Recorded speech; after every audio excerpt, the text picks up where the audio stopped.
have it over here. I just carry it with me. George.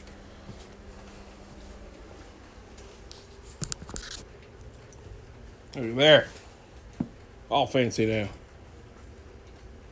Now let's see if this works. Woo, child. This has been an event for sure.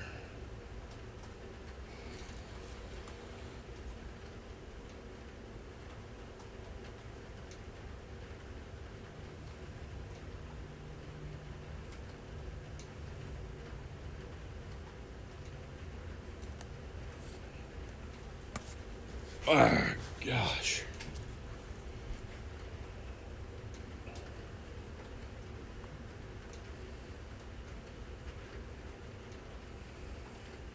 You'll get to watch me get ready here. Oh, gosh.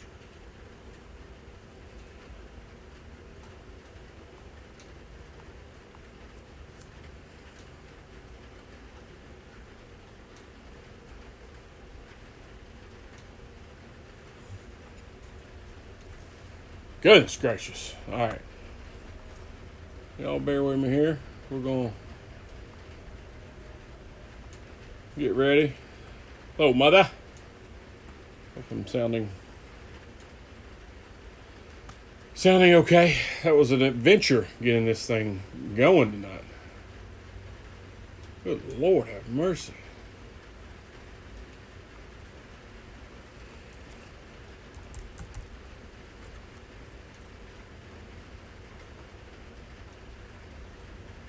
You know, when you brag about stuff working and doing great, that's when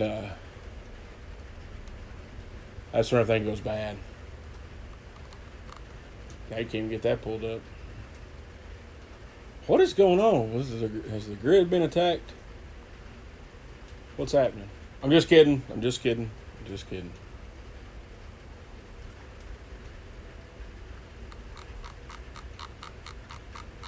Whew. All right. Got that done.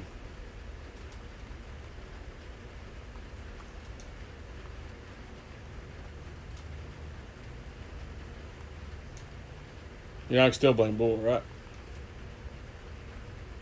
Even though he ain't been here in over a year and a half, I can still blame you.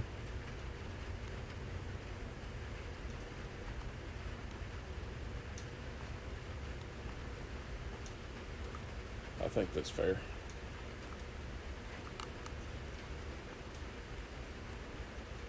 I think it's fair. Well, I know, man, Chad, this is nuts, brother. Like, it was just insane. All right, we're going to get rolling. A shotgun start here. All right, everybody, welcome to the next episode of the Everyday Joe Show. I'm your host, the Travis Reed. You might have heard of me before, possibly not, possibly so, all the above, etc. Here we are, episode 410, Studio 11, with heavy hearts, man. News came down as we're recording this on Thursday, a couple hours ago, that an absolute racing legend, absolute legend of any sport, Kyle Busch, sadly passed away today. I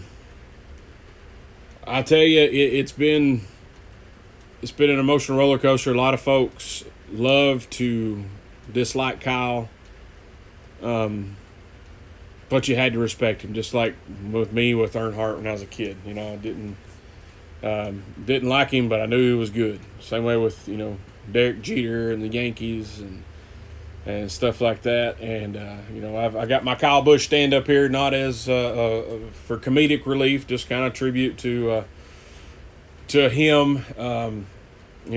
Definitely our thoughts and prayers are with his wife and his kids, his brother, parents, friends, family, NASCAR community, sporting community.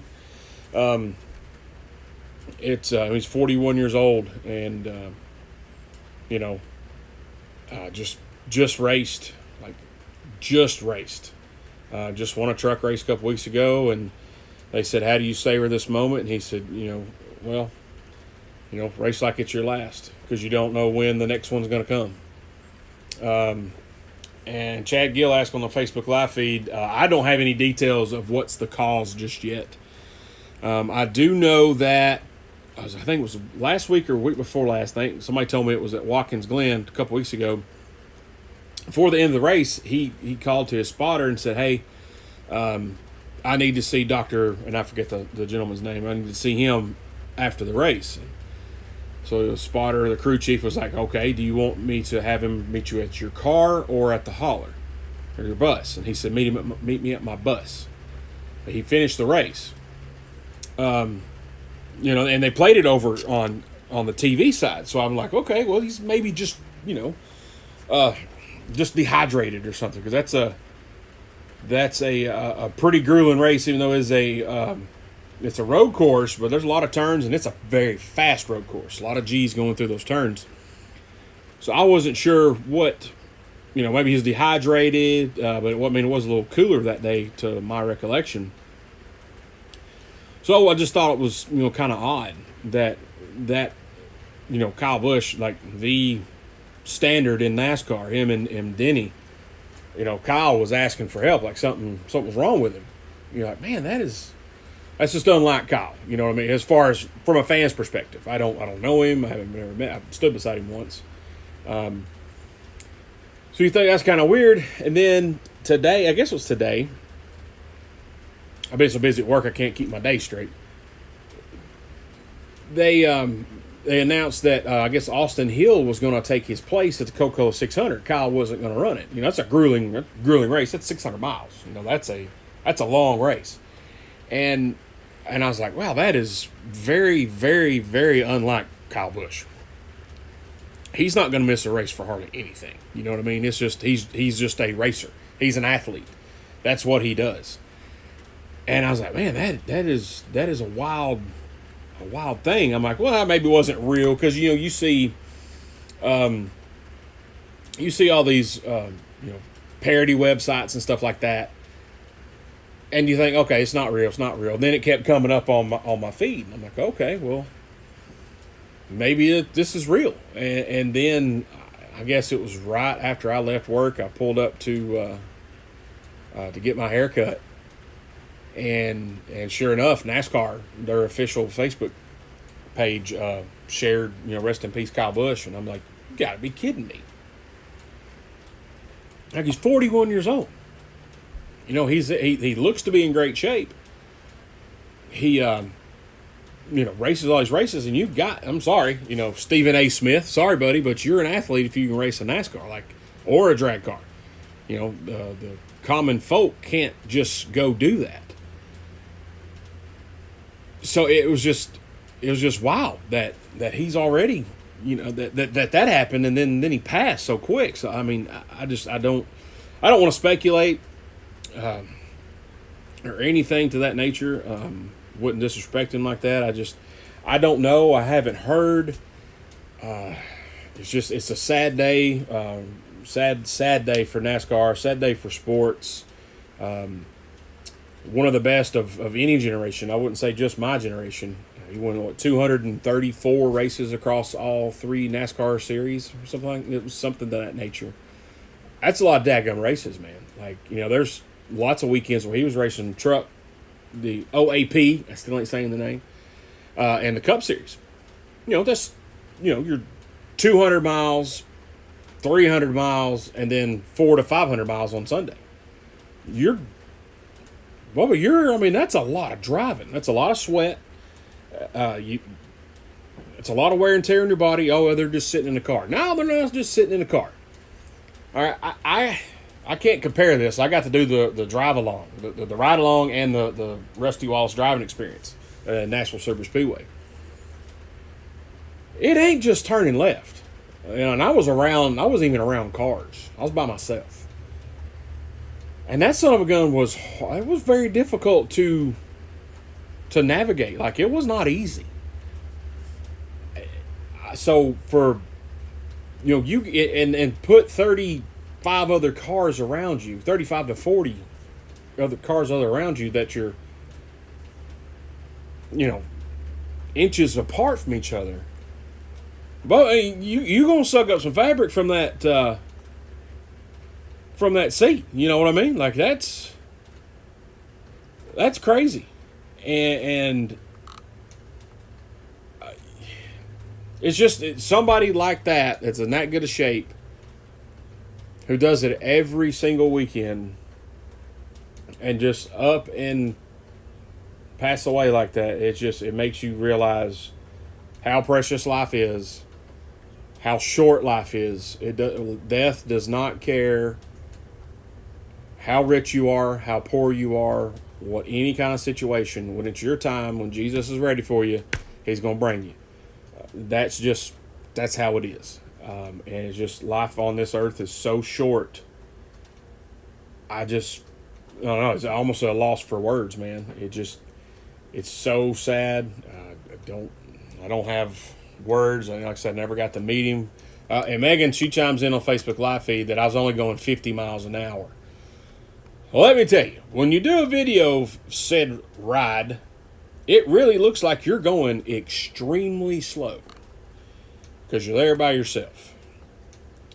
You're not, but it sure daggum looks like it. And when you watch back your video of you racing, it is very embarrassing. You question your own manhood. You kind of want to not let people see this. It is it's very scary to realize I wasn't really even going that fast, and I had a hard time wrangling that bad boy. So this guy's doing not double my speed, but he's going significantly faster. And so it's an athletic competition. Stephen A. Smith. Sorry, buddy. Love your controversial takes, but that's kind of a silly one there. But anyway, man, in the love and the outpouring and the prayers and the thoughts are starting to make their way through social media from the NASCAR drivers, from the social influencers. I've seen Justin Danger Nunley. He shared some stuff. I'm sure Cletus will. It's just a sad time, man. He was, and I'll touch more on after the break. He was a polarizing figure, and this kind of tonight's show was going to be me fixing. I had ideas to fix all sports because I've become a grumpy old man in the past week because things that you think are so simple with sports that they could fix to entertain us more than just one person's griping about. And I agree with Kenny Wallace. Some of us fans need to stop griping, but at the same point in time, they're trying to reinvent the wheel half the time when we don't need to. And that's where our frustration comes in, and we voice our opinions because we have ways to voice our opinions now through social media. It kind of brings to light, and I really wish not just NASCAR. I wish a lot of these sports leagues would pay attention to what some of the fans are talking about and what's the most traction on Twitter or Facebook or blog or something to that nature. You know what I mean? Like, when there's smoke, there's fire. And so now I kind of feel bad that I'm going to go in on NASCAR when we lost one of our biggest stars ever.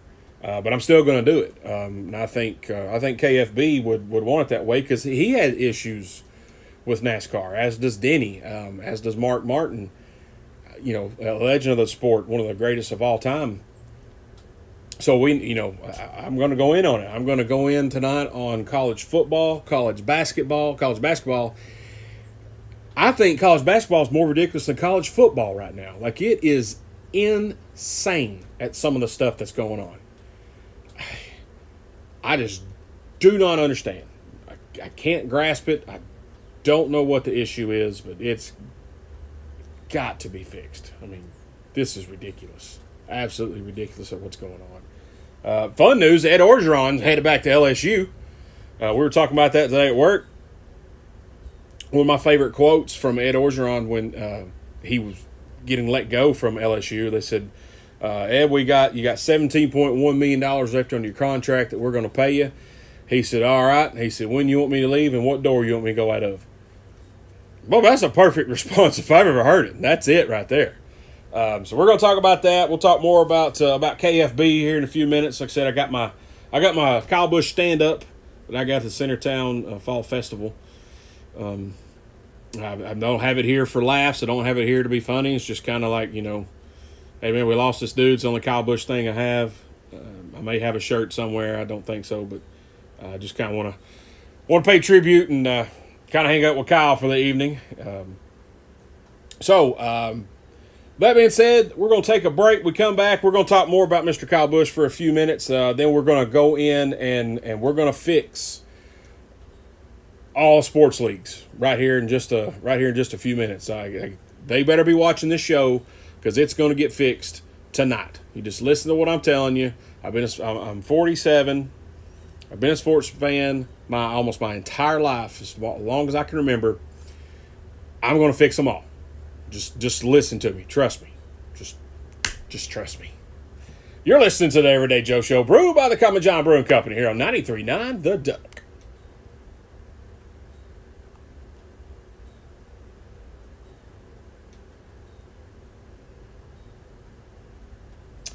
All right, guys, welcome back to the Everyday Joe Show, brewed by the Common John Brewing Company here on 93.9 The Duck. It's episode 410. Right here in Studio 11, me, the Travis Reed, hanging out. Going to fix some sports tonight. Having a little H2O, quality H2O, by my head, in my Common John mug. It's not just for beer. It can hold water, sweet tea, Dr. Pepper, Jack and Coke, champagne. But you probably put wine in it. I don't know if I would want to put wine in that, but I digress.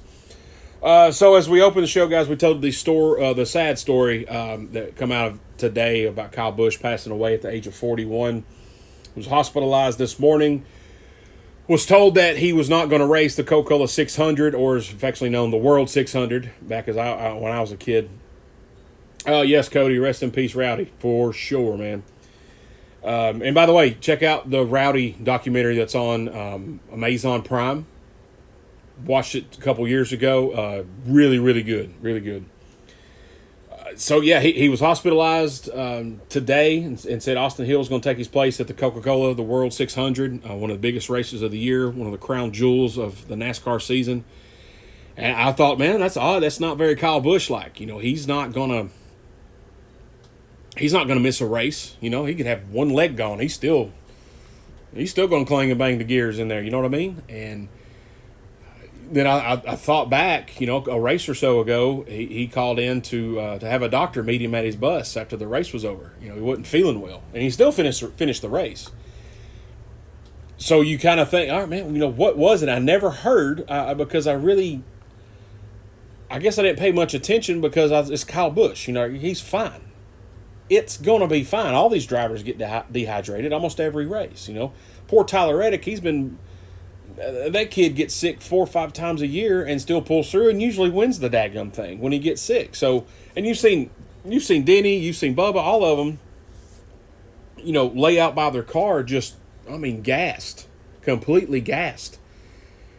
And they're fine. They're just dehydrated. It's hard work behind that wheel, and it is insanely hot inside those cars. So I don't know about you guys, but I thought, hey, man, Kyle, it's going to be fine. It's going to be absolutely fine. It's KFB. It's Kyle effing Busch. He's going to be good.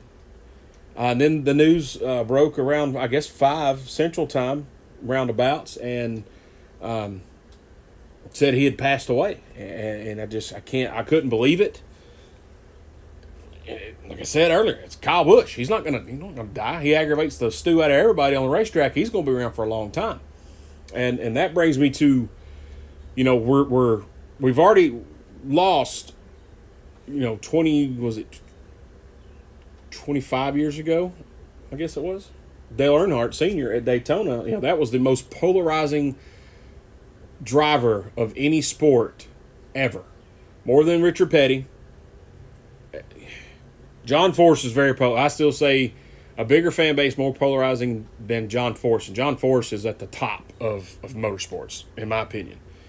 But Earnhardt just had more of a polarizing figure. Now, I think if Earnhardt had been around and NASCAR didn't take the downturn that it has, Kyle Busch would be more revered than he is now. Now his fans, Rowdy Nation, whoo, boy, they is loyal and they is rowdy. They're some of the best fans I have ever been around, and I've been to a lot of races. They are very passionate about Kyle. They love Kyle. I honestly think if NASCAR hadn't taken the downturn, Kyle would be up there with Dale Earnhardt Sr. I do think Kyle is up there with Junior as far as, I think he was a better driver than Junior. Definitely not more popular. I mean, Dale Earnhardt Jr. is the most popular driver, I think, ever now. I mean, he's doing so well after his career. He's got a successful podcast show, owns a series, race series. Fantastic. Love watching this stuff. There is your competition director. There is your CEO of NASCAR's Dale Earnhardt Jr. If that man was still with us, he'd have been a close second if he had decided to retire. You know what I mean? Like, he cared about the sport. He didn't want it to be in the tank. He didn't want it to suck.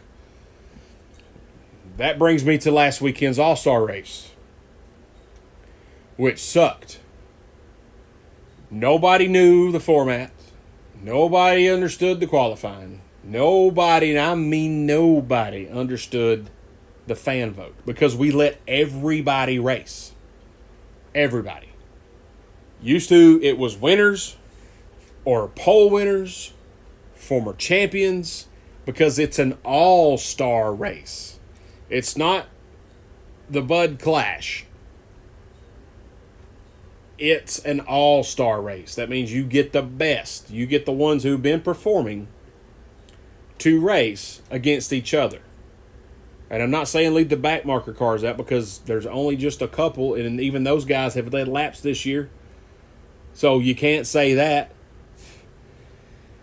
I just think it needs to, like Denny said the other day on his podcast, NASCAR needs to contact whoever's in charge of Nashville Fairground Speedway, set it on a Saturday night,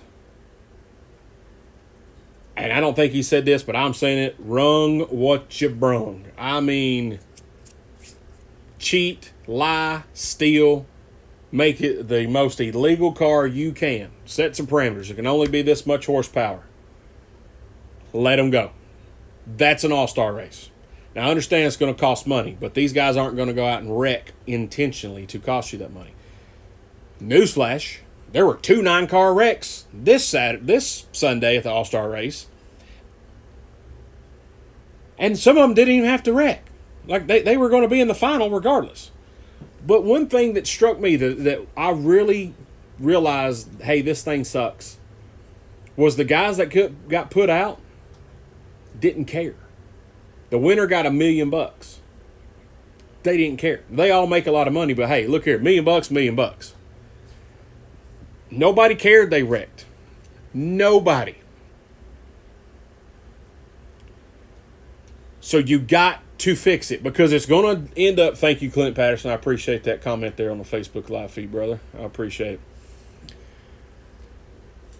This All-Star race is going to end up like the baseball All-Star game. Y'all remember how crappy they were back in the day? And they're better.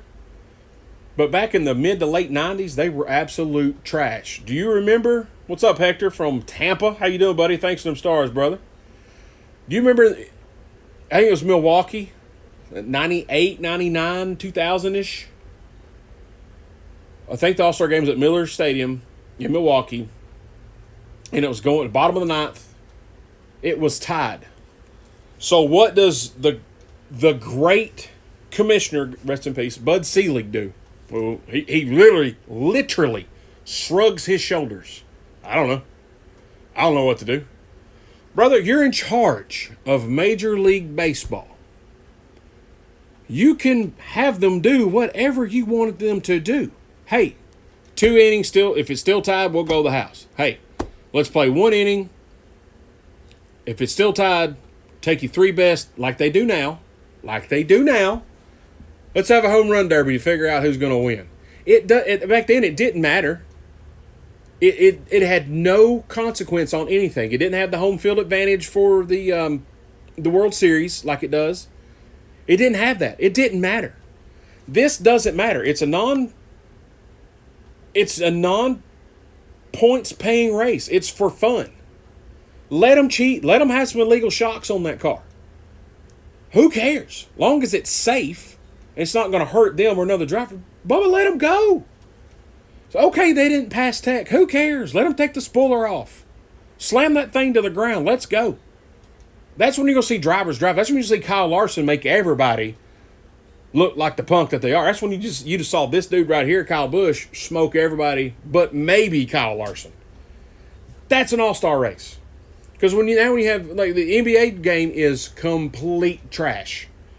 Back when Jordan and Bird and Dominique and all those guys were playing, yeah, it was high scoring, a little bit of defense, but Bubba, there were some dunks going on. There were some crazy passes. Now it's just, let's shoot a three from half court. Now, granted, it seems some of the guys nowadays can make more of those than back in that heyday. But it's trash now. Just like the NASCAR All-Star race has to be fixed. And that's the problem. Like, I love racing. I love NASCAR. I love the smell. I love the sound. I love the colors of the car. I know it's not going to be what it was when I first went to a race in Atlanta in 1988. I know that. But it can be better. It can be good. We've got to start let these guys be themselves and have some superstars. You have to. Some of them, because Denny got penalized a couple years ago from his podcast, they're reserved because they don't want to say anything. They don't want to get fined or get points docked. Man, let them go. You think, I mean, come on. It's a competition. People trash talk all the time. Baseball, football, basketball, good Lord. Golf, they all trash. All trash talk. Let the guys go, man. You got to put some personality back into it, or no, you're not going to get any new fans. You're just not. You have to go. And if you've never been, go watch a NASCAR race live. If you're not hooked, then I don't know what to tell you. It's just like hockey. I like watching hockey on TV, but I'd much rather see it in person. So NASCAR, it has to be fixed. I'm saying and I said this last year or year before on an episode. You know, they fixed the playoff format. It's the chase again. There's still some things that they could do, but it's better than what we had. But you need, in my opinion, this right here, get you 2 or 3 legends. Get Earnhardt Jr., get Mark Martin, get Kenny Wallace. Get Denny, get Larson, then get you like a Hocevar, get you a Connor Zilic, get you a SVG. Get those guys to give their input, because you know you're going to get some different information from the legends than the current guys, rookies and veterans. But they're going to have a lot of the same ideas. I'm not saying you got to just listen to the veterans or just listen to the current guys now. But if you get a common ground between all those guys, man, it's a win-win situation, because you've given what guys who have done it for 30 years, guys who are still in the sport for 20 years, some guys who've been in the sport for 2 years, and then get you do a fan poll. Get like Gluck or Bianchi or Dustin Long or somebody to come in and give their input, because I tell you, I got to ride on the back of a golf cart with Jeff Gluck last year, and we talked about his show and stuff like that, and telling some funny stories. We didn't really talk a lot about the current product, but Jeff Gluck didn't know me from anybody. We rode on the back of a golf cart together, and I just said, "Hey man, I just want to tell you I love your show," and we got to talking. Super nice guy. So he hears it from the fans, just like the cat from Wood Brothers that bought tickets to go sit in the stands to get the reaction of fans and what they like and dislike. Why you're not doing that on a weekly basis, I'll never know. That is perfect. That's 100% what you need to get this back on track.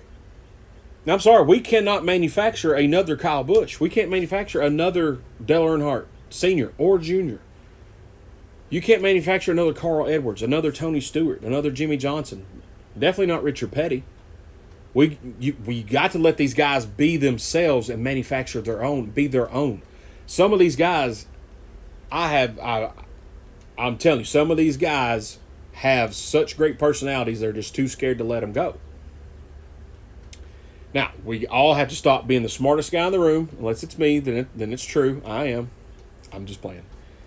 And let's get opinions from all over NASCAR. Old, young, fans, media, owners, crew chiefs, crew members, and some of the board, the officers of NASCAR. You can't just, and I know Steve O'Donnell and those guys, I know they take input from more than just people on their board. They have to. I mean, there's just no way. But the final say, like, I'm not saying it has to be majority rules, but we keep doing the same thing. We just keep stepping on our things here. We're peeing in the wind. It's got to get better, or you're not going to attract new fans.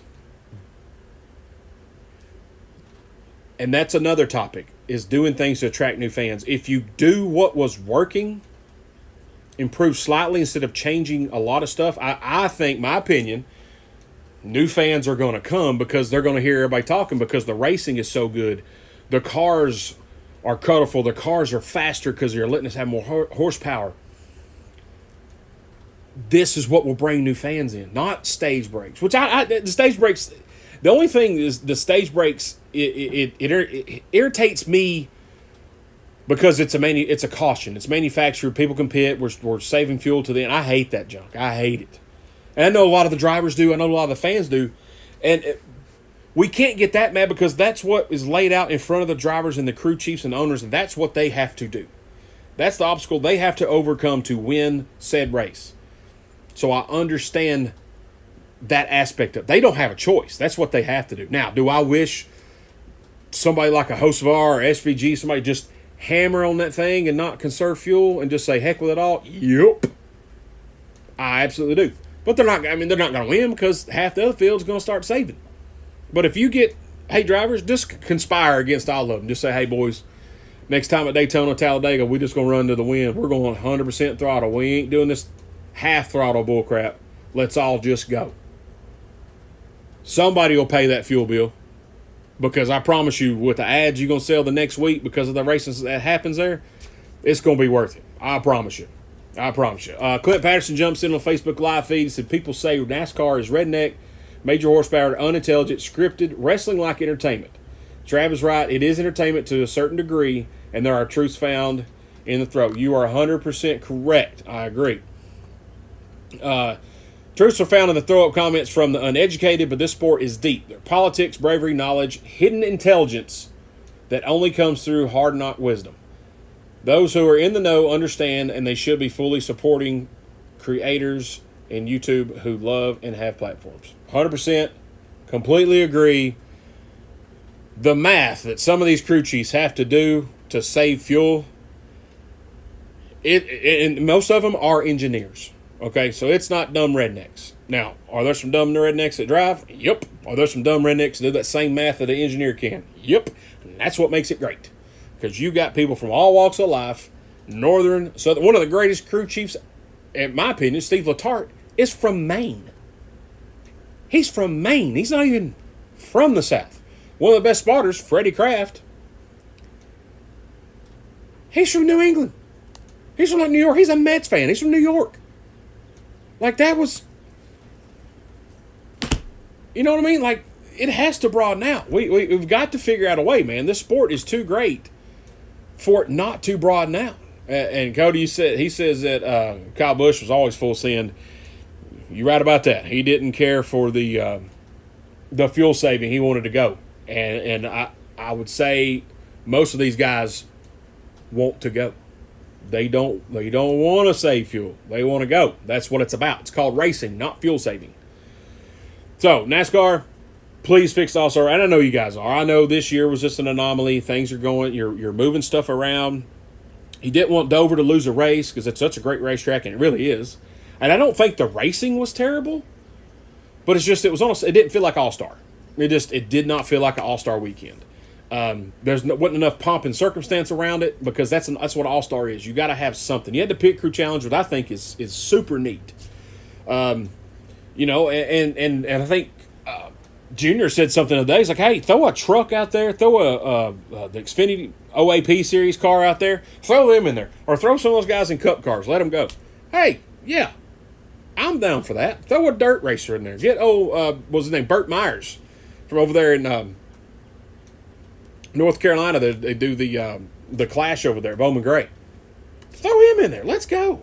I think it would be awesome. Throw a drag racer. Throw Anton Brown in there.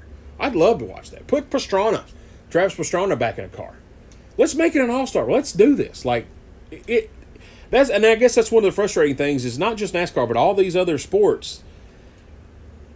There's stuff on the table that you can do, and I'm not some genius. I'm not claimed to be, but it's so easy. It's right in front of it, and I don't know if they're just scared. I'm not saying they're scared because I'm not talking about their person. They just don't want to make the wrong decision. I understand that you're in a high level decision making role, and you don't want to make the wrong decision for something to spiral down and mess up. I get that, but you have the power to change this. Listen to the fans, listen to the older drivers, listen to the current drivers, members of the media, the owners, crew chiefs, crew members, all of them, sponsors. That's another thing, sponsors. Can we please, and I know it's hard too because the landscape has changed. Can we please get one daggum sponsor on the car for all year, change it at the All-Star race, change it at the night race at Bristol, and just leave it alone? I understand. I get it. But God bless, man. It's so aggravating to see the color change all the time. I can't stand it. It drives me insane. I have my boy Clint. Boys, this pod tonight is real and raw. Mic dropping commentary. NASCAR. Pay attention to your OG fans who love the sport, who grew up loving it, and now are in a place to give back. Absolutely, man. We're going to cover the NASCAR race in Nashville next weekend, and I have some plan. I want to ask the drivers, what would you say to fans who are on the fence about coming to this race this weekend? Because I get tired of seeing on TV stands half full when a lot of these ticket prices are not unaffordable. Like they're affordable, and they're not on the secondary market. You can buy them straight from Ticketmaster, straight from the racetrack. Like we need more people at the track. It was a waiting list for Bristol, a waiting list. Now you can walk up and get it, and the stands are half full. We got to fix that. All right, I'm going to get my soapbox for just a few minutes, and then I'm going to get back on my soapbox. And we're going to talk about some college sports that I am sick and tired of seeing. Driving me insane. Done. D-U-N, done. You're listening to the Everyday Joe Show, brewed by the Common John Brewing Company here on 93.9 The Duck.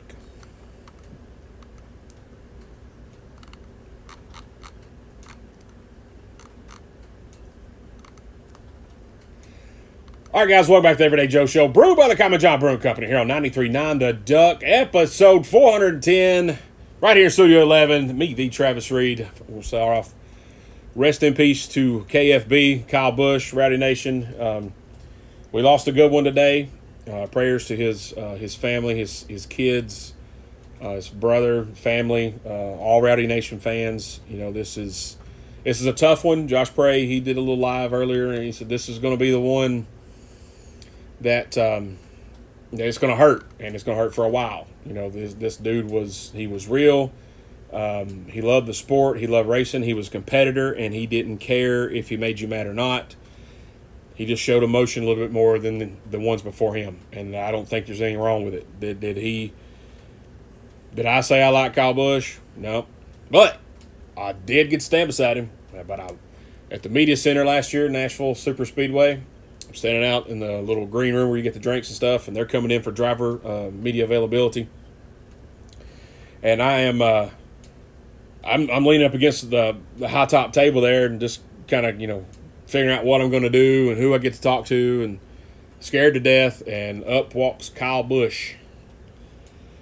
And I'm like, oh, and he's talking to somebody, and I'm literally like, he's closer to me than his cardboard cutout is. I'm like, oh goodness, you know, I didn't want to start talking to him there because you're kind of supposed to wait till they get into the bullpen where you can go talk to him. I was scared to death because it was Kyle freaking Busch, and I was just like, oh my gosh, you know, that's Kyle Busch. He'll go in there, and thankfully there were so many people around him asking him questions. I couldn't get up there to ask him a question because I was scared to death that I was going to ask a stupid question. He was going to let me have it, and then I would smart off, and then he would beat the brakes off of me right there in front of everybody. So I went and talked to William Byron because I was bigger than him. Of course, I was scared to death to talk to him too. It was my first NASCAR interview. Then I talked to Chase Briscoe, and then, you know, Megan's like, hey, you know, you want to go talk to Kyle? I'm like, no. And I freaked out before I talked to William Byron anyway, and I thought Megan was going to beat the brakes off of me. She's like, you get your crap together, son. I'm like, oh, I'm sorry. But yeah, I regret I didn't get to interview him. But I did get to stand like right beside him and listen to his answers and stuff, and it was so cool to be that close to. And I say this with all reverence, stand that close to greatness. You know, that was one of those he's larger in life. He was a tall dude anyway, and just, you know, you're like, man, that's Kyle Busch. Like, this dude's ready. Okay, so college basketball.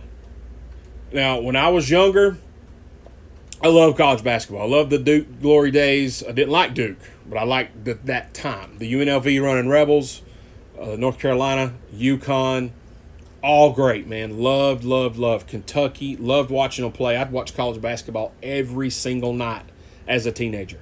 Loved it. Into the 90s, into the 2000s, started falling out of love with it. The guys started coming straight from high school to the NBA.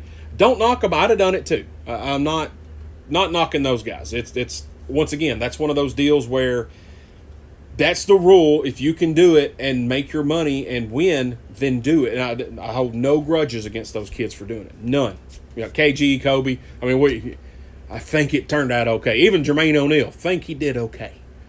Darius Miles still did pretty good.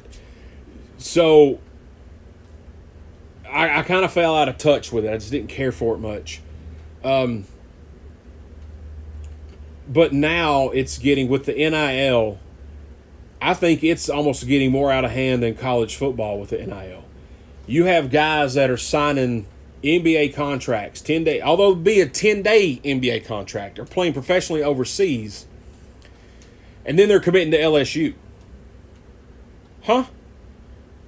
Honey, you done gave up your amateur status by signing with a professional team. How can you go back to college?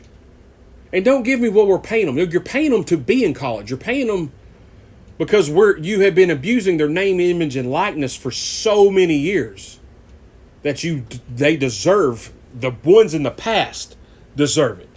The Peyton Mannings, the Ed O'Bannons, the Lonzo Mournings, the Larry Johnsons, the Grant Hill, those guys, Antoine Jameson, Bobby Hurley, Rasheed Watt, those guys deserve it. These guys now, they're unproven, but it's the game you have to play. I understand that, but they're going to have to rein it back because this is getting a little bit out of hand, a little bit ridiculous. When you can go sign a 10-day contract with Boston, oh, that didn't work out, I'm going to go to Italy and play. You go to Italy and play, well, that didn't work out. Well, I still got a year of college eligibility. Let me go back to that. It should not work like that. That's like, what are you going to do if Paul... Okay, hey, Paul Skeens, you can go back to LSU and pitch another year. But he's going to make everybody look stupid. You can't do that. Although some of these guys that go back, they end up being complete trash, and it didn't matter, but you're making the sport look ridiculous by letting these guys be pros. And nah, I'm just kidding. Because you go back in my day, when you could declare for the draft, but you couldn't sign with an agent. You had to a certain day, if you didn't sign with an agent, you could go back to college. What was wrong with that? Why now is like, oh yeah, I'm going to try to be a pro, but if I can't cut it, I'm going back to college. No, you're making a mockery of college basketball. Once you go pro, honey, you're pro. That's the end of it. I mean, like me trying to go back to high school right now. Well, I graduated a year early when I was a junior, so I still got one more year of high school eligibility left. I could probably go back and play for the baseball team. You can't do that. What makes you? What? Why? Who? And I know there's the SEC has says no, you can't do that. But the dude done it. Dude he is committed to LSU. What are you gonna do? Like, he shouldn't even been able to commit to LSU. You should not be able to commit to a college. The college recruiters should not be able to talk to an athlete that has earned pro status. I'm sorry, that's just that's the separation of college and the pros. That's the deal. You can't. That's not how this works. You're making a mockery. You first of all, the schools that are letting this happen and doing it, you look like idiots. You look dumb. The players who do it, you look like a bum. Like, why? I don't want to. I take that back. I'd probably try it if they'd let me. I'd go back to high school right now. Right now, I'd go back. I graduated a year early. I may have a quarter or two left of eligibility. I didn't play a lot. I sit on the bench. I may have a couple games of eligibility left. I don't know. I'll have to check with Coach, see what he says. I can't do much, but I mean, I'd be there with a uniform on. Just like Ernest T. Bass, Andy Griffith. Women love a man in a uniform. But you got, this has got to stop because it's becoming a joke. A complete and utter joke. I don't know who thought it was a good idea, but you need to stop it. Like, college sports is the minor league of pros, but you can't call them up and down like you do in baseball with the minors. Because you know why? The minor leagues, they're still professionals. It's still professional baseball because they're getting paid. They're getting paid to play that. All right, the NIL, the way I understand it, the way I see it, is they're getting paid to stay there, to stay at this college. It don't work. And that's another thing. This NIL, well, I'm just going to high bidder. Boy, y'all opened up a can of worms. Y'all opened up Pandora's box right there. Now, I'm in agreement, like I said earlier, to pay them. All well and good. They need to. Paying them the amount they're paying, I don't think that's for me to judge. From a fan perspective, you see it rotting the game because people are going to the highest bidders, and that's where you're going to lose your college dynasties. You're going to lose, Alabama. They're just rotating the roster. When Alabama, and I am not an Alabama fan. Sorry, 93.9 The Duck listeners. I know this is an Alabama station, but I am not an Alabama fan. I want Alabama to suck, but it's better when Alabama's pretty good, because when Tennessee beats Alabama and Alabama's good, it makes Tennessee better. If Mississippi State beats Alabama when they're good, it makes Mississippi State better. It makes college football as a whole better. When Ohio State, if they beat Alabama in the playoffs and Alabama's good, it makes college football and Ohio State better. And I don't want Ohio State to win nothing either. But it makes the sport as a whole better. Well, this is destroying it. This is making it terrible. It's like speed dating. That's all it is. NIL is speed dating. Okay, cool. Well, we'll go out. No, swipe left or right, whichever one it is. I'm gonna go with this one. I'm gonna go with this one. I mean, it's there's no structure. It's madness, complete madness. It's not college sports anymore. It's just a sport with the highest payroll wins. Everybody's trying to be the New York Yankees of college football. If we at least put a minimum on it. If you sign an NIL deal, make it 2-year minimum. Because you got this one cat from Oregon and he went somewhere else. Well, now they're suing him for breach of contract, saying he's going to have to pay all that money back. Well, you know what, Bubba? I don't blame him. I would too, and you should pay that money back. You can't double dip. This is not how this works. It's not how anything should be able to work. There should be at least a salary cap, 2-year minimum. Because some schools have got better boosters than others, even though some the other schools that don't have the big boosters are still good schools, predominantly good football powerhouse schools. You're going to start losing the rivalries. Ohio State, Michigan is arguably one of the best rivalries ever. You're going to lose it because you're not retaining the same players every year. You're turning them over so you don't get that angst that you have for the other team. They don't care. They don't care at all. And sports is changing a little bit where, the Red Sox, Yankees, they're hanging out for a ball game. Bubba, 30 years ago, that wasn't happening. No, you wasn't talking to them. Forget it. Ken Griffey Jr. was going to retire if he got traded to the Yankees. You need stuff like that. This is taking it away. Like Tennessee and Alabama, which has not been a great rivalry here in the past 25 years. But it's going to get worse. It's going to get worse. Something has to be done about this. Like I don't know what. I know 2-year minimum on an NIL deal, a cap on what you can spend on each sport, not just football, basketball, but baseball, everything else. Now, all of them should be getting something. I agree with that. Relatively speaking to what money it brings into the university. We all know college football predominantly pays for all of it. Okay, so they should get the lion's share, if you will. But you can't deny somebody playing tennis. You can't deny somebody playing track and field, baseball, softball, whatever, what have you. You can't do that. But football is always going to get the most because that's what brings in the dollars. I get that 100%.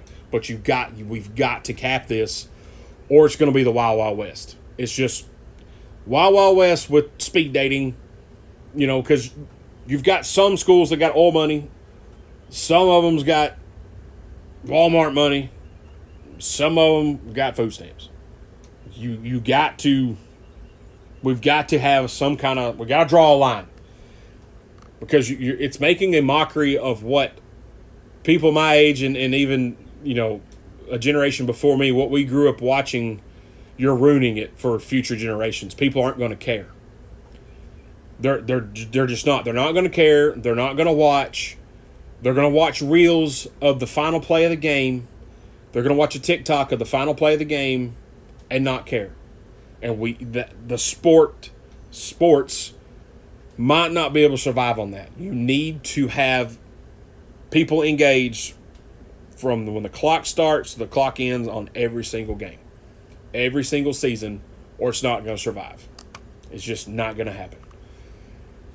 Hopefully, somebody smarter than me, more pull than me, will tell somebody about, hey, this little Travis Reed guy down there in Manchester, Tennessee, he's got some great ideas. You should listen to him. You should probably hire him. You should probably give him some of that NIL money to solve all your problems. Hired. Let's go. Let's do this. Don't see why. Don't see why we couldn't. All right, guys, we'll take a break. Now that I have fixed college football, we're going to move on to baseball next. NFL's kind of okay. We're going to leave them alone except for their Pro Bowl. Baseball's next. You're listening to the Everyday Joe Show, brewed by the Common John Brewing Company here on 93.9 The Duck.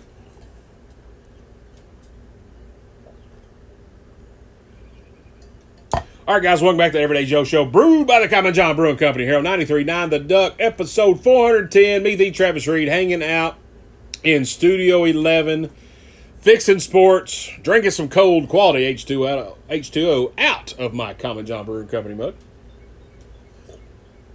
Oh, it's cold too, baby. Woo! All right. So we have fixed NASCAR. We have fixed college basketball and college football. 2-year NIL deals. Salary cap. Plain and simple. Across the board, that's it. Hard rule. Boom. That will solve all the problems. Okay, that'll solve some of the problems. Okay, ain't going to solve all of them. But now, we're going to move on to baseball. Now, baseball, when I was a kid, was one of my first loves as a sport was baseball. There's pictures of me laying in my step-grandpa's lap, very young, barely able to hold my head up. I was enamored with TV. He's watching baseball, and I was enamored with it. I don't remember it, but there's picture proof of me just like staring at the TV going, oh my gosh, what is this? As I got older, Braves started playing on the WTBS Superstation 605 right after the Andy Griffith show. I would watch, except Saturday nights, that's when WCW Saturday Night would come on. I would watch it every single night, and the Braves were, atrocious. Absolutely terrible. You had Dale Murphy, Odie McDowell, Ozzie Virgil, Andres Thomas, Glenn Hubbard, Ken Okerfell. I'm there. That's me.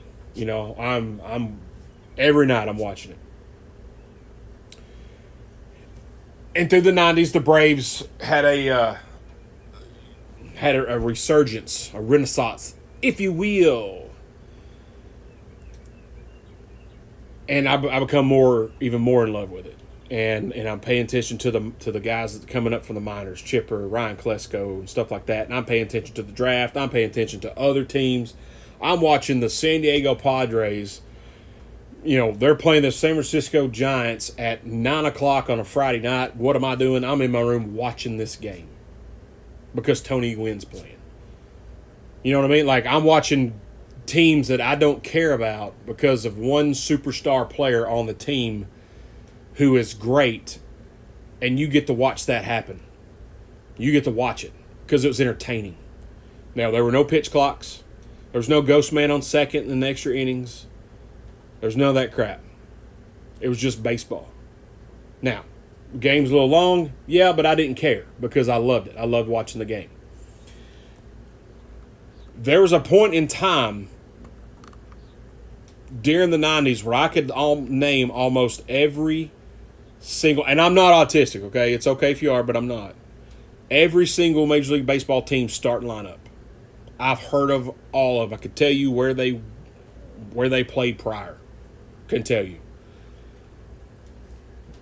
There were superstars.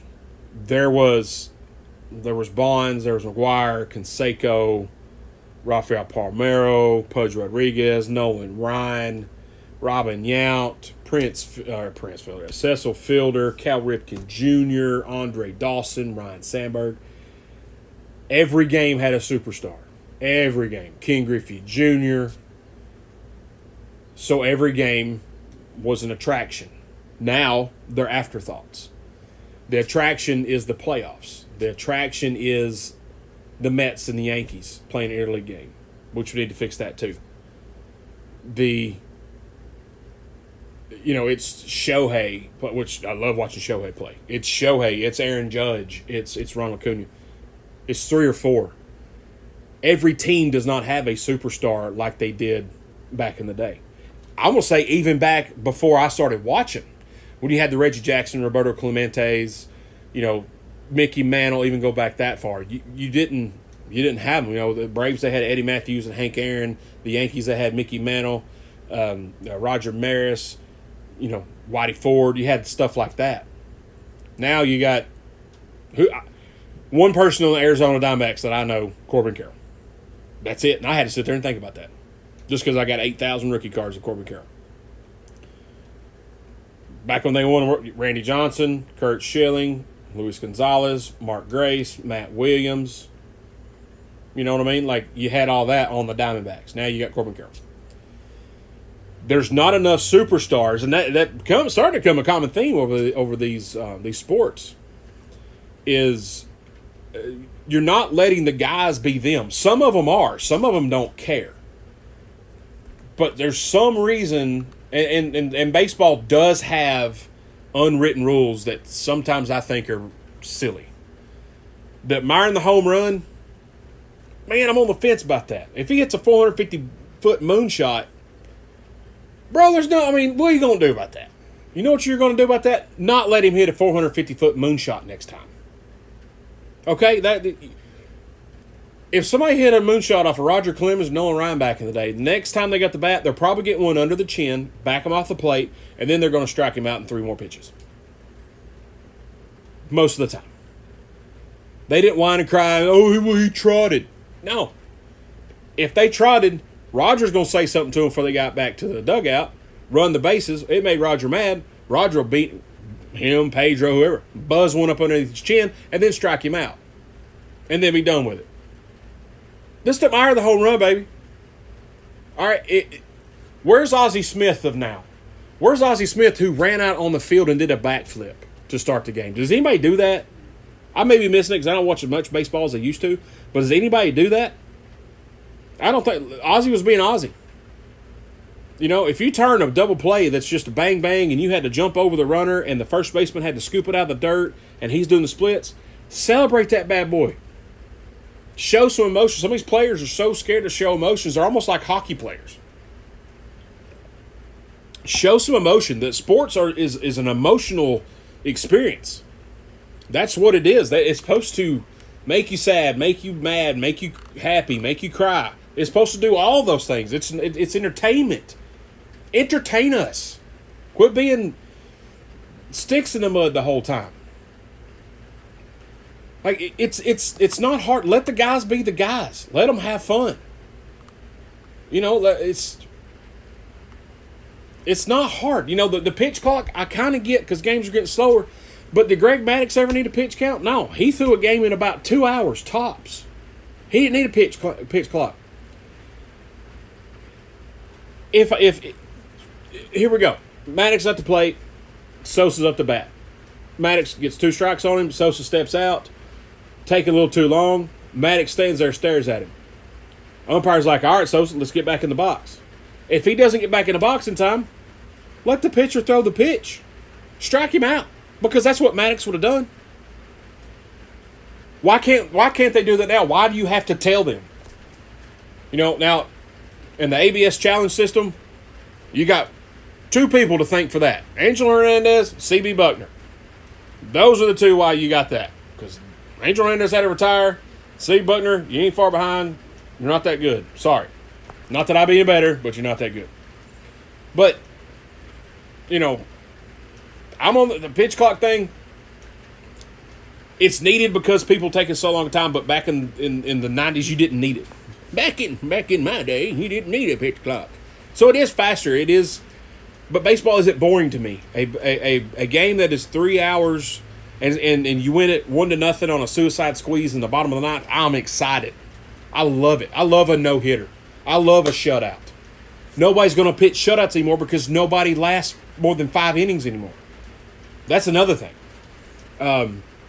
We seem to be getting more stolen bases because of the pitch clock. Possibly. I'm cool with that. Love stolen base. Ricky Henderson, one of my favorite players of all time. King of stolen bases, undoubtedly. That's cool. Love it. But we're trying to make it too technologically advanced when we don't need to be. It's baseball. It's a simple game. All this war.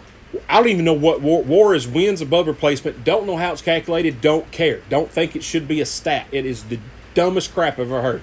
OPS, OBS, blah, blah, blah. No. Batting average, home runs, RBIs. What you got? Give me fielding percentage, too. Fielder percentage and walks. The old stat line that's on the back of old baseball cards, that's what I need to know. I don't need to know WAR. I don't need to know any of that. I need to know what his average is, how many home runs he hit, how many runs he drive in, how many stolen bases, walks, strikeouts, batting average, done. Don't need to know it. We're getting too analytical with this crap. Same way with football. That's another thing in football we got to fix. Quit being so analytical. Coaches aren't being coaches anymore because they're relying on a computer or a piece of paper that somebody has printed off from a computer. All right? Some of the greatest coaches in every sport of all time didn't need this to win games. Is it helpful? Is it helpful to study film? Absolutely. Absolutely. Tony Gwynn will tell you that's how he hit baseballs. He studied. He studied other pitchers. Larry Walker, one of the greatest hitters of my generation, baseball Hall of Famer, he didn't watch film. He's like, I just go and hit. Cool.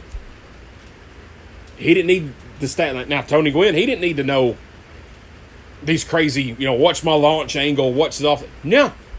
The only time I need to know what launch angle and the speed off the bat, the velo off the bat, is if the son of a gun hit the 450-foot moonshot.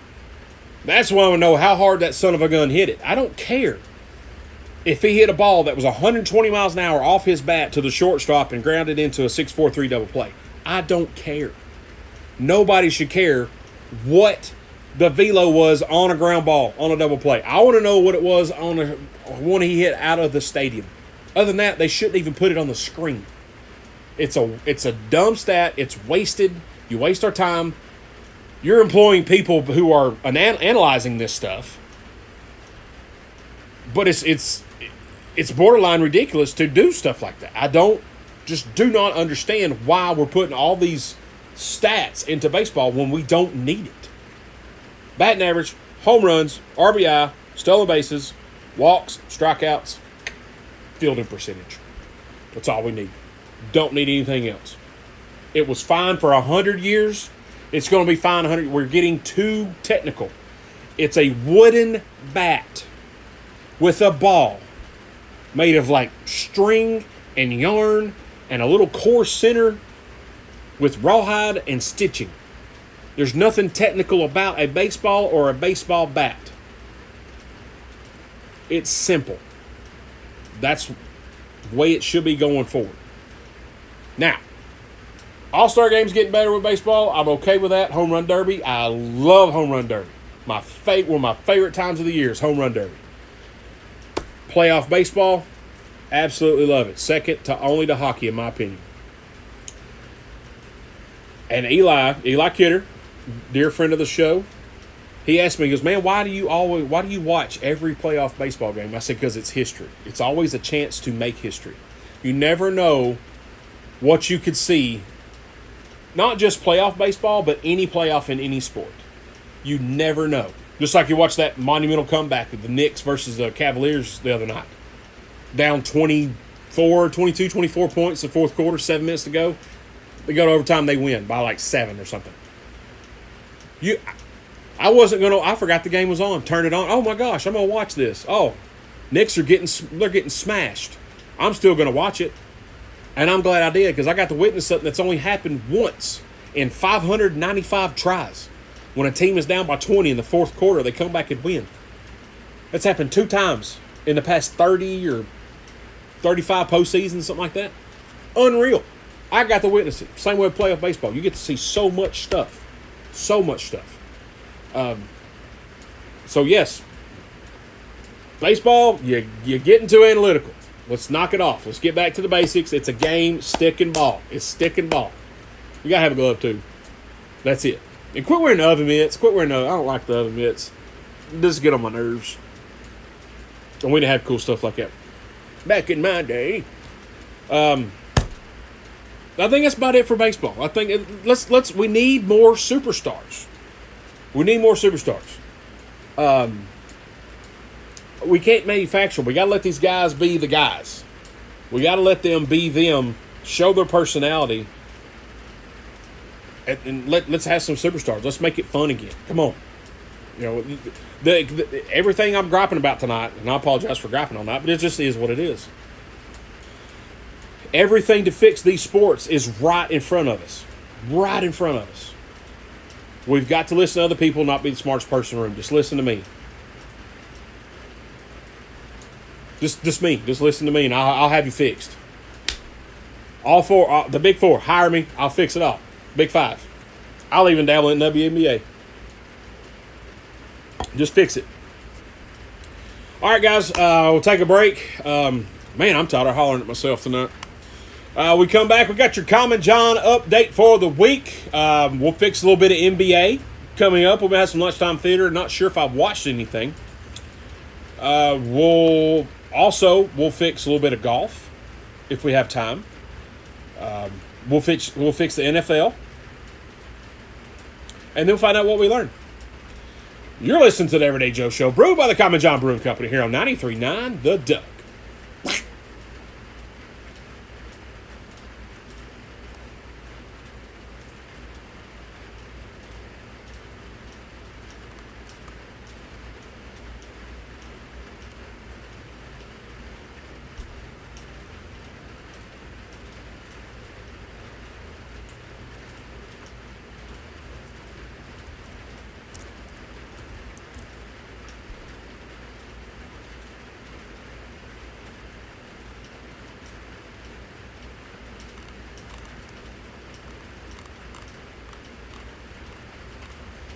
All right, guys, welcome back to Everyday Joe Show, brewed by the Common John Brewing Company here on 93.9 The Duck. That's episode 410. That's me, the Travis Reed, hanging out in Studio 11. A little somber tonight. We lost NASCAR great Kyle Busch today. Thank you, Philip Noel. He says on the Facebook Live feed, Full Hot Travis is my favorite Travis. Well, baby, I'm on one tonight, I'll tell you that. I'm just, goodness gracious almighty. I'm sick of sitting back and watching these sports step on their things and pee in the wind like it's right in front of you. Figure it out. It's not that difficult. It's at the end of the day, it's sports. That's all it is, man. It's entertainment. Entertain us. It's just frustrating. All right, guys, Common John, big night. Their Friday night, they had one Justin Jensen come and play a free show, and this young man has played Red Rocks. Like, that's huge. And I've yet to get to see a concert at Red Rocks. That's on a bucket list for dang sure, man. So big ups. Common John Brewing Company is becoming and is a destination place for people to play and for people to come and hang out, enjoy their beer and their food. Blue collar, white collar, no collar. Definitely need to go check those guys out. Tonight, as we're talking on the radio to you, not on Facebook Live, but on the radio's KK's Jam at Common John Brewing Company has now moved over to Common John. If you've never been to KK's Jam, well, you have missed out on some fantastic music and an absolutely fantastic time. You need to go. If you're right now still listen to us, but you should check it out. You're going to miss out. Guys, Common John, don't forget, every Wednesday night is Singo. Thursday night, Back Porch Productions present karaoke at Common John Brewing Company. Friday and Saturday night, live entertainment. Always a good time to be had. They're our friends at Common John Brewing Company. Got some, this excites me right here. The Franklin County Country Club. They are marinating tomorrow night's steak in Common John Heathen Child. That's going to sell out. I have made some of my chili with Heathen Child, and I used to make my cheese dip, my beer cheese that I had at the food truck when I had it. I would use Heathen Child as the base for that. That was absolutely fantastic. Also, super secret Rue beer. They are getting it fired up right now. So excited to see what they come up with again. Hopefully they'll have some left over. We can buy some after Bonnaroo. I always have a hard time opening mine because I like to have the can. I like to have memorabilia from Common John. I got hats, I got shirts, but some of my favorite pieces are all my mugs and my special release cans and bottles. I never open them. I usually never drink them. I just like keeping them because it's just a kind of a timeline of when Common John began, and it just keeps getting better and better and better. So I like having that timeline of their stuff, to display in the garage, and some of it's in the house. I think it's just a neat thing to have for me because I feel like I'm very good friends with all the Common Johns. And so I like preserving some of their work. I like drinking their work too. It's just really good. So, man, good time there. 210 Woodbury Highway, Common John Brewing Company. Be on the lookout at Bonnaroo for the special Rue release beer. I don't even know what it is yet. I don't know the name of it. They're not telling me, and I'm not saying I'm special, but they'll tell me pretty much anything I ask except for that one. They're not telling me. So it must be really secret this year. I'm about to probably call the cops if they don't tell me. Don't get me started on you guys tonight. I'm on a roll, baby. On a roll. All right. So we've all agreed to go Common John. Also, Beans Creek has started a new wine podcast called Creekside Conversations. It coincides with their Creekside Wine Tales that they have. That is kind of like wine mixed with lemonade with some carbonation, and it is absolutely fantastic and dangerous. But me, Tim, and Jimmy, they have started podcasts. Asked me, to be the host, and absolutely told them 100% would love to do it. I'm having a good time. I'm learning about wine. We get to show off and talk a lot of stuff about Beans Creek, and it's becoming a destination as well. And we're trying to get the word out because a lot of people in town don't realize, some of them don't realize there's a winery here. And it's been here for 20-something years. It's family friendly. They have fantastic food. The kitchen is throwing out some great grub. They have non-alcoholic options just like Common John Brewing Company does. Family friendly, dog friendly, just like Common John is. They're the same. It's one's wine, one's beer. Great vibe, great music, great food, great drinks. Great owners. So, I've known Josh, one of the owners, since 7th grade, 30-some-odd years, or getting close to 30 years. Guys, go patronize these guys. They have events every weekend. Stay tuned to their Facebook page. And stay tuned for Creekside Conversations. We're about a bi-monthly right now. We're going to see how it plays out. Maybe we can throw some more episodes your way. All right. What do we want to fix next? What sport's really just irritating the crap out of me? We'll go NBA right quick. I don't watch as much NBA as I do the other sports. Love basketball. I've never got to see an NBA game live. That's one of my bucket lists. I want to go really bad to watch an NBA game. Too many three-pointers. Now, the three-pointer, we're living and dying by the three. Now, unless you're Steph Curry, you shouldn't be putting up that many three-pointers. And if you are, okay, let me start. Okay, too many threes. But as a shooter, if you're putting up the threes, make sure you got guys under the basket to box out and rebound. Because I feel like these rebound numbers we're getting now, they're inflated. I'm not saying they're not astronomical, but they're inflated because nobody's boxing out, nobody's rebounding. We're on a fast break. It's a 1-on-3, and we're shooting a three with nobody under basket. Everybody else is on the other side of half court. I mean, come on, man. It's exciting when they hit it because Steph's going to hit a lot of his. James Harden will hit some like that. Good Lord have mercy. What is wrong with me? Dude from the Celtics. Jason Tatum. Goodness gracious. I lost my mind, boys. Jason Tatum will hit some. But, man, it's just chalk it up and go. Chalk it up and go. Like, really? We're not going to run a play? We're just going to just chunk a three with nobody under the basket to rebound? Because 70% of them miss. What about offensive rebounds? Come on. And that's how the kids see that, and that's what they play. Remember I talked about last week, that terrible pickup game I watched. It's a direct correlation of that. A direct correlation with that. I'm not saying we got to run the triangle or we got to run, screens every single play, pick and roll every single play. Don't run a stack or box and one on every side. I'm not saying that. But if we're going to shoot threes that much, let's get some guys under the basket.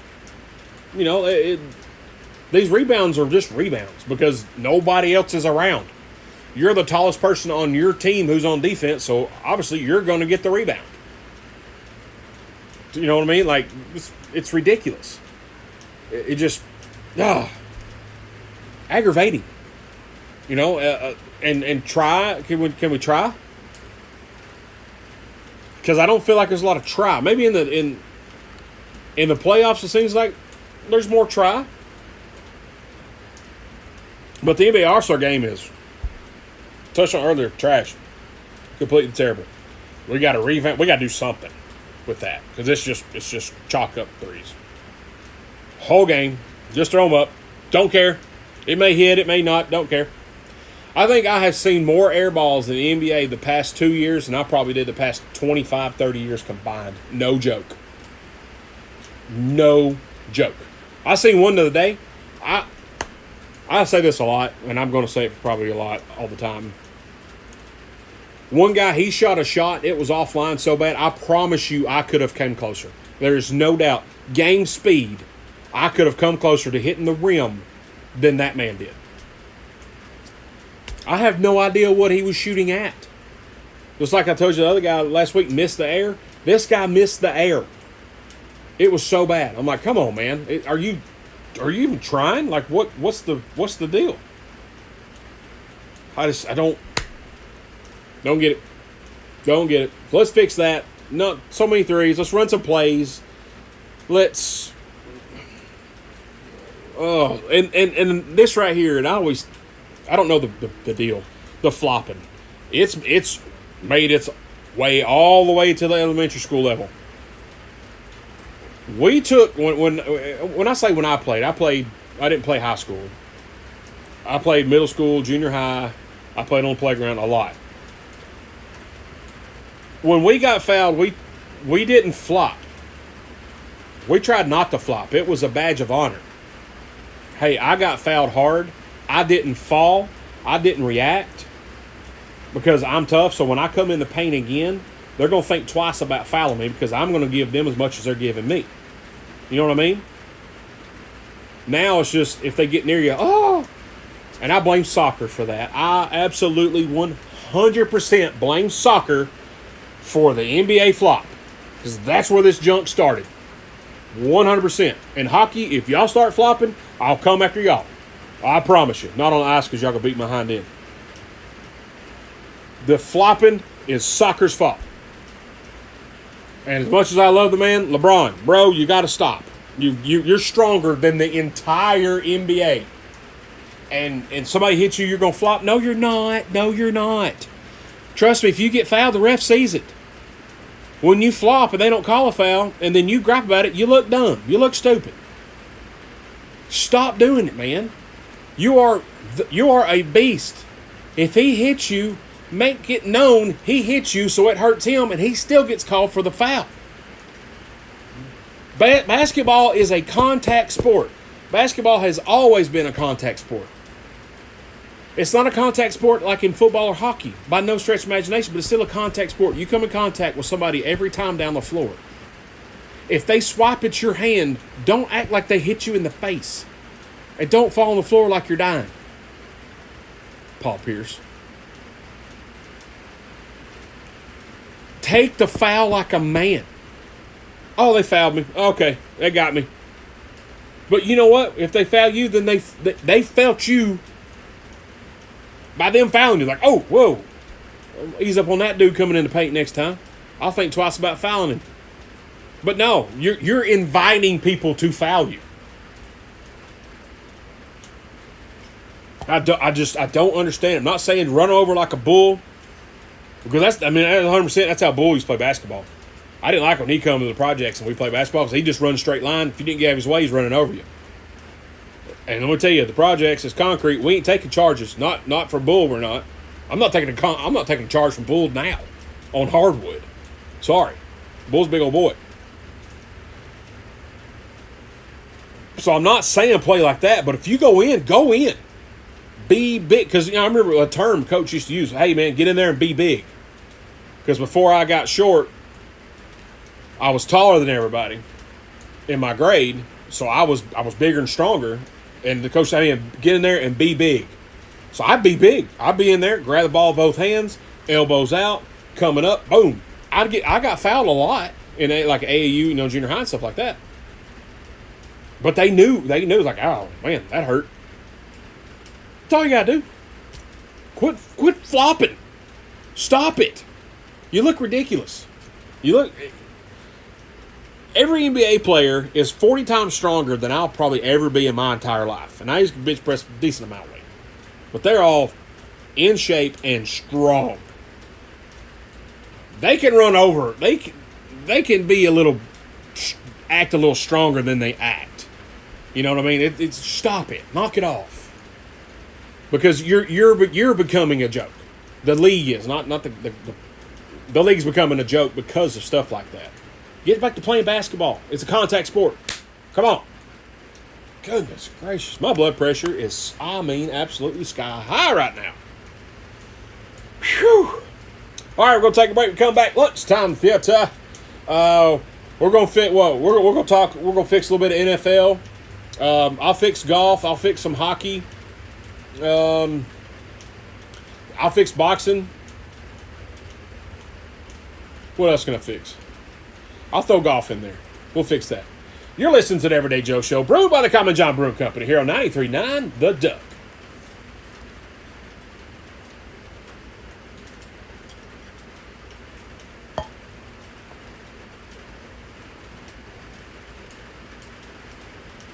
All right, guys, welcome back to the Everyday Joe Show, brewed by the Common John Brewing Company here on 93.9 The Duck, episode 410. Me, the Travis Reed, hanging out in Studio 11.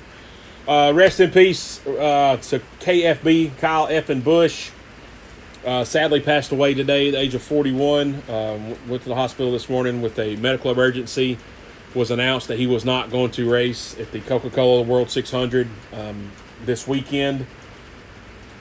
Thought that was kind of odd because Kyle Busch is going to race the Coca-Cola 600s, one of the crown jewels of NASCAR. Sadly, he passed away this afternoon. I haven't heard what happened, what the cause is. I don't know if anyone has yet. If you have heard, chime in on the Facebook live feed.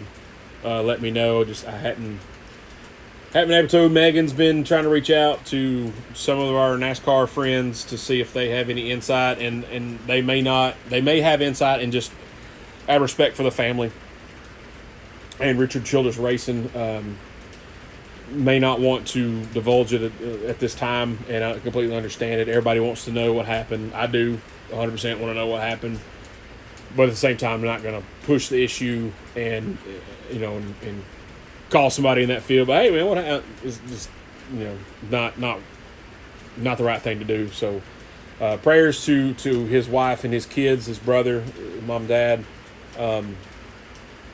Rowdy Nation, NASCAR, the fans, Richard Childress Racing. I feel sorry, Richard Childress. I mean, it was 25 years ago, I guess it was, when NASCAR lost Dale Earnhardt, Richard Childress Racing driver. And now they lose Kyle Busch, two of the most polarizing drivers to ever strap in into a stock car, and he lost two of those, and that I know that hurts. He'll be missed for sure. He had great fans. Rowdy Nation is real. Rowdy Nation is rowdy.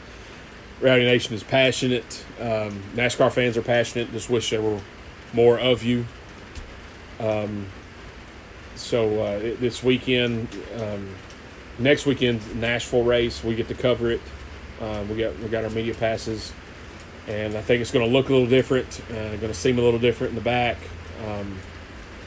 I hate that because it's Kyle was I never met him personally. I seen him interact with the guys in the back, in the bullpen with the media. He was always, from what I saw and from what Megan saw in the year prior, he was always very accommodating to the folks in the media. He's always very nice to them. He did have his jabs. He did, poke a little fun, this, that, and other. But it's still, at the end of the day, he was good. And Megan's interactions with Kyle were positive ones. So she was a little upset. She's like, it's one of those things where, like, you go to the media center in Nashville, 3 years in a row for her, and you walk in and you see Kyle Busch, and you're just like, wow, I'm in the room with Kyle Busch. You know what I mean? Not like me in the room with Michael Jordan, or Chris Elam. But it's just one of those things, man. Like, it's just not going to be the same, and that's why the sport's got to. It'll get better. It'll get better, and that's the way Kyle would want it, and that's the way, by George, we're going to do it. Plain and simple, they're going to hire me to fix everything. I'll start next week. Consulting role.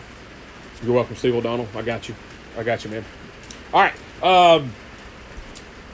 Lunchtime Theater.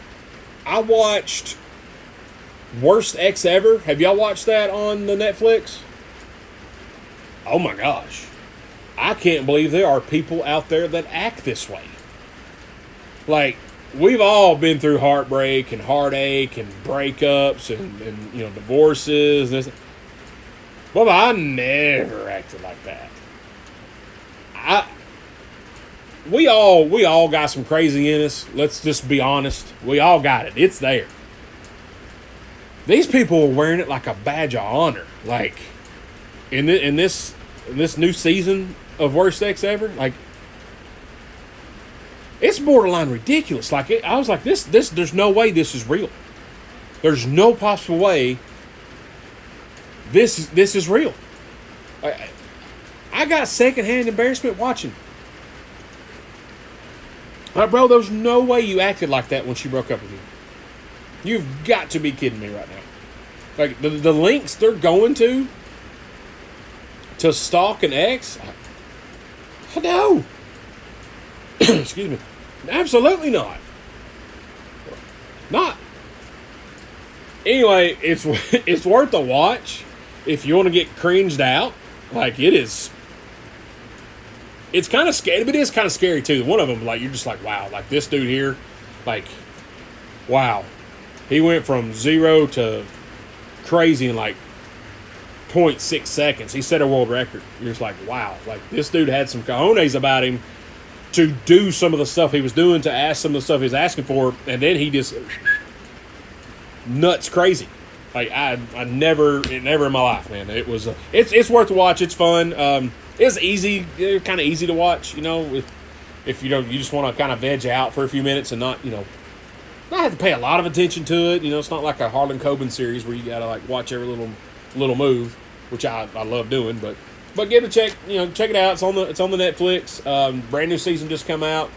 And this, I haven't watched this yet, obviously, because it's not out. But I think we need to talk about this new Masters of the Universe movie coming out.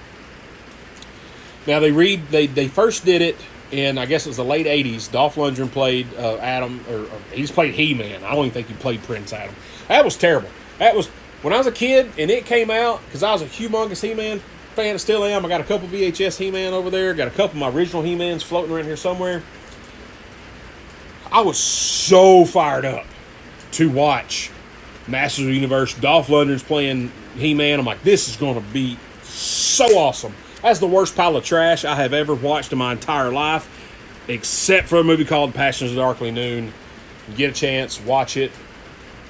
Just don't hate me later because it's that bad. But the original one was so bad. So I watched the trailer for this new one coming out, and I'm like, all right, it's been 30 years. Almost 40 years. Right? Yeah, 40 years. I'm not very good at math. Let's just say 35. Like, surely to goodness, they won't screw this up. Judging by the trailer, they have screwed this up. I'm going to reserve this for a while until I see it. I'm probably not going to theaters to see it. But it looks like they have screwed it up again. Once again, powers that be in charge of something, you've got the blueprint directly in front of you of how to do something and make it successful. It's in your face. Boom, there it is. And what do? Screw it up. Everything we said about the original Masters of the Universe back in the day, don't do it. Guess what? They did it again. Masters of the Universe has nothing to do with the world we live in now. It's a pretend-like world. It's not real. Why are you going to put him into something that is now? Maybe if I watch the movie, it'll explain it. But on the surface, judging book by its cover, you're an idiot. Don't involve now into something that's a fantasy world like Master Universe. It doesn't fit. It's not it. How could you screw that up? Don't know what you did. Good on you. Proud of you, hun. Idiot. I don't get it. Don't get it.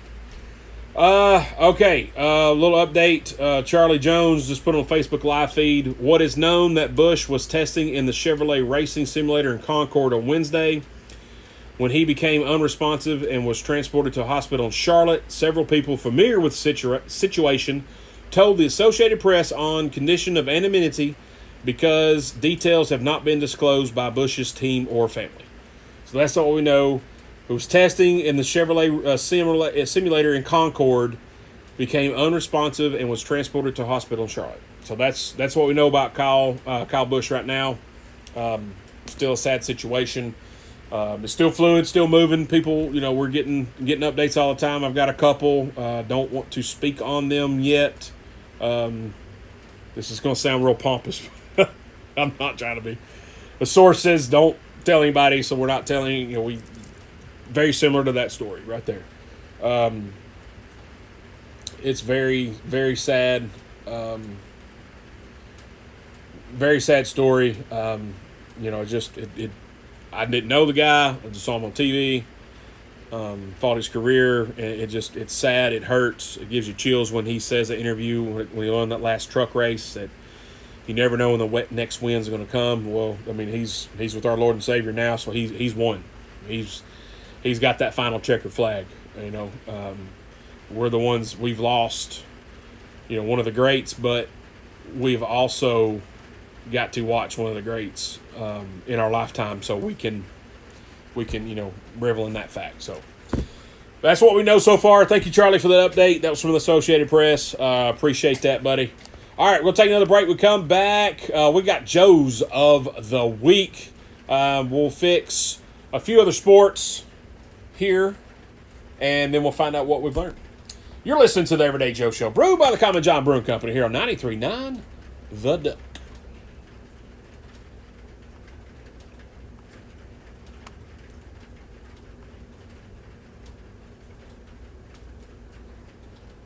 All right, guys, welcome back to the Everyday Joe Show, brewed by the Common John Brewing Company here on 93.9 The Duck. That's episode 410. Me, the Travis Reed, hanging out in Studio 11. This episode, we're going, I've not said it officially, but it's dedicated to Kyle Busch. Rest in peace to KFB. Sad day. Apparently, he was doing the simulator in Concord. He became unresponsive, transported to a hospital in Charlotte. Several people familiar with the situation told the Associated Press on condition of anonymity because details have not been disclosed by RCR or Kyle Busch's family. So that's what we know. Become unresponsive. We don't know why he's become unresponsive, but we do know that that's what happened. So rest in peace, Kyle Busch. Definitely thoughts and prayers to his family, to RCR, to all his fans worldwide. Sad day for the NASCAR family, for sure. All right, Joe's of the week. My Joe of the week this week is going to be Josh Prey. Josh is a comedian. We found him on Facebook.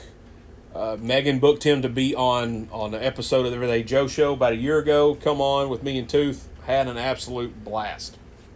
Just loved it. He's a very nice guy. Very engaging, very funny, quick-witted. Started following more. Didn't really talk to him much. Didn't want to, bother him. Hey, you've been on my show before, so you got to talk to me. I didn't want to do all that. So Megan, she had her one of her Unstoppable Night of Hopes, and she's like, you know what? I'm gonna reach out to Josh Prey to see if he'd be interested in come doing a set at Beans Creek for the Unstoppable. And he graciously said yes, he would. He said, come down. Got him a hotel room, hung out, fell in love with Manchester. Absolutely fell in love with Manchester. We had a blast. He was so funny, brought down the house, and he has talked about Manchester several times since he has been here for his show. So he got a hold of Megan a week or so afterwards, like, hey, I want to play Tennessee again. Where can I do it? Yada, yada. Got with Big Vinny, good friend of the show, good friend of Megan, and got him booked at the Live Oak there in Nashville. So his show is this Sunday. Tickets still available at eventbrite.com, joshpraylive.com. But, man, if you don't follow Josh Prey, this man, he puts out some quality material every day. He actually spoke on the Kyle Busch situation today. And he's done a lot of city reviews on Memphis and Nashville, Murfreesboro, stuff like that. So if you're in Tennessee area, like he loves us. He loves him some Tennessee. So he's showing us a lot of love. But guys, go give him a follow. Josh Prey on all his socials. Go check him out. Super duper funny, very engaging.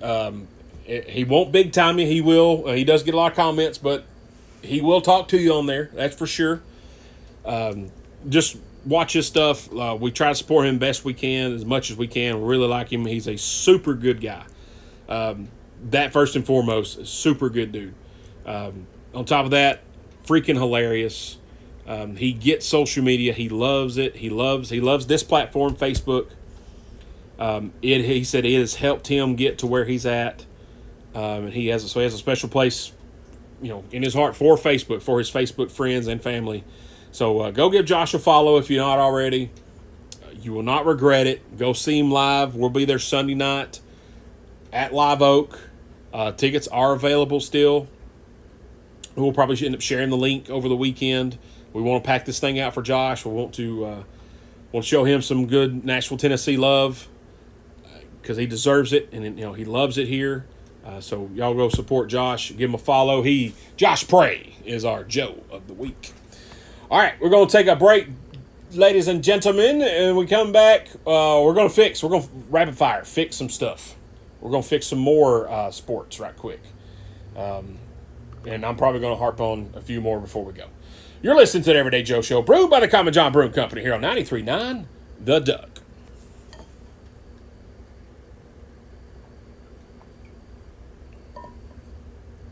All right, guys, welcome back to the Everyday Joe Show, brewed by the Common John Brewing Company here on 93.9 The Duck, episode 410. Me, the Travis Reed, hanging out Studio 11 with my Kyle Busch. Stand up, rest in peace, my friend.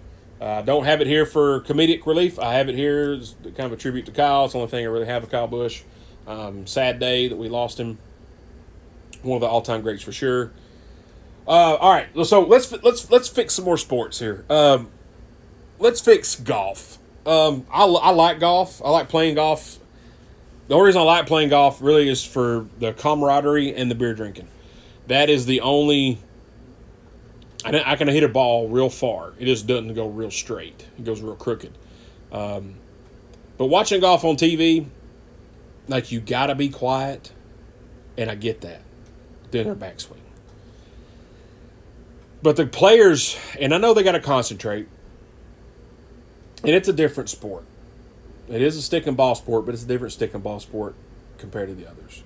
So you got to be quiet. You got to be calm.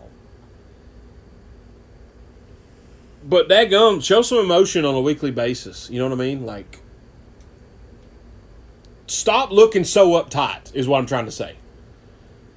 A lot of it is how you perceive a person. Because I know this firsthand because when I was younger, I was perceived as a jerk. As being mean because I always had a scowl on my face. Well, I have since physically changed how I look. I'm conscious of it to not look like I'm mad all the time. So I'm more approachable. People don't think I'm a jerk. People don't think I'm mean. You guys on the golf course, you look like a bunch of jerks. You don't have any emotion. You look boring is what you look. Now, the clothes you're wearing is not so boring a lot of the times. Like, you got, the drip is there, as the young kids say. Like, you've got it. You ain't got to walk out strutting your stuff. You ain't got a peacock. You ain't got to walk out there like you're fighting for the title. But quit looking so miserable. Look like you're having fun. You might get more viewers that way. I don't know. Unless, what's that one hole? Is it in Arizona at it's like the Waste Management 500 or something? Or the 16th or 17th hole, whatever. Everybody parties in that big thing. I want to go to that, man. That looks like fun. I ain't saying you got to make every hole like that, but quit being so freaking uptight, man. It's every tournament, every week. You look uptight, you look miserable. Stop. For love of God, stop. You make me tired. And I'm already tired because I've been hollering at myself all night long. So there, fix golf, be personal. Quit being, no, sorry, I got my hair cut and the hairs are bothering me. I keep messing with my hat. Let's see. NFL. All right, NFL's pretty good. The Pro Bowl sucks. I don't even know how you do that because it's after the season. Everybody's kind of shut down mode. You can't really do it in the middle of the season because you have to run the risk of somebody getting hurt and actually playing a game because football injuries seem to be more significant injuries than the other sports. So I don't know how you go about doing that. Eliminate it altogether. I think the flag football and the skills competition, I dig it. I like it. I think that's one good way to kind of fix it. But one thing I will say is the cleat police. Mervyn Hanks used to play for the 49ers. Had that really long neck. Remember him? Number 22, I think he was. Well, he's like the cleat police. So you have to have certain cleat. You can't wear, except for like that 1 week where you can wear whatever. You got to have certain colored cleats on. Man, just let them wear whatever. Come on, dude. And then you got to have the sanitary sock. Has to be showing as much. I get letting them make them wear socks and make it uniform because it is a uniform. And I don't like the college players that are wearing their thigh pads are up near their hip and they're like their whole thigh showing. That looks stupid. Completely stupid. I don't know if I had legs like that, I may wear it. Not really. It looks dumb. But let's not. That's my one. Like, you don't let them show personality. And I get, don't take the helmet off when you score a touchdown. And they're letting them celebrate a little bit more, and I think that's good. But, man, I love shoes, and I would love to see what kind of cleats these guys would actually start wearing. Let them wear the cleats, man. Let them wear whatever they want. Like, really, you know. I just think it's kind of ridiculous. Now, myself, I would wear something that would match my uniform, just how I would do. But I digress. Let them wear. That's really my only complaint with football. Like, everything else is great. I love the sport. NFL football, not college football. College football, I done got on your butt earlier, and I still mean it. Salary cap, 2-year minimum NIL. Telling you, you better listen to me. Baseball we touched. Get some more superstars. Let them admire that 450-foot moonshot. If you don't want them to admiring a 450-foot moonshot home run, you know how you stop that? You get them out. You don't let them hit the 450-foot moonshot. If they do, get them next time. You know what not to do the next time. Once again, right in front of you how to fix it. Right in front of you. Directly. It's not like a cow or a horse where the eyes are on the side. Your eyes are in front. You got 2 ears and 1 mouth for a reason. Listen. Let's see here. It's not a sport, it's sports entertainment. Wrestling, let me be in charge of that too. We do the exact opposite of how things are flowing. It's still a decent product. And I like the fact that we're getting more surprises. The internet isn't leaking all these surprises, which I absolutely love. I love being surprised because it is the suspension of disbelief. That's the point of wrestling. But a lot of times when we get these storylines flowing, we just stop. We just abandon them, and we do something totally different. And you're like, what? Like the Wyatt Six? Where did that go? That had potential to be pretty BA, you know what I mean? Like, why are we not doing that now? What happened? Like, that had potential, and we just, we'll just release that guy. Don't matter. Huh? Like, are you releasing people because UFC's losing money? So, WWE has to make up for their shortfall because they're under the same company umbrella as TKO? Is that true?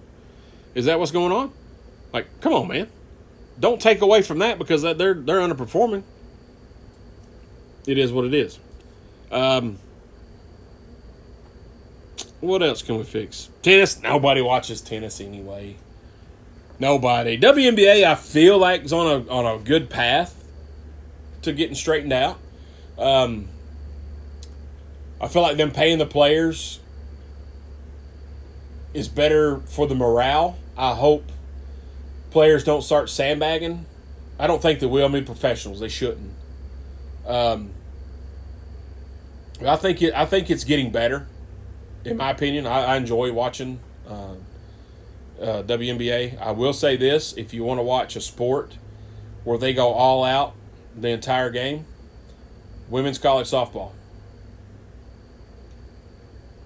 That's where it's at. Those girls get after it. They hustle every single play, every single pitch.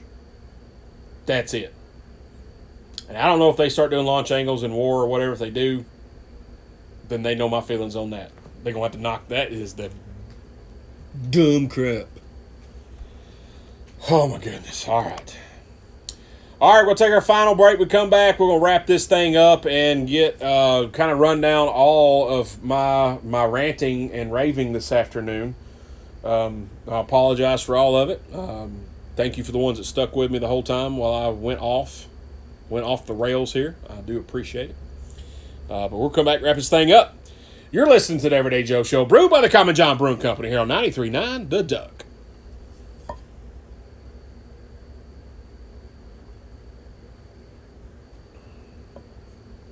All right, guys, welcome back to the Everyday Joe Show, brewed by the Common John Brewing Company here on 93.9 The Duck. It's episode 410, just like that shotgun, 410. Remember that? Me, the Travis Reed, hanging out Studio 11, hanging up my cardboard cutout of Kyle Busch. Rest in peace, sir. Prayers to RCR, prayers to his family, all the Rowdy Nation.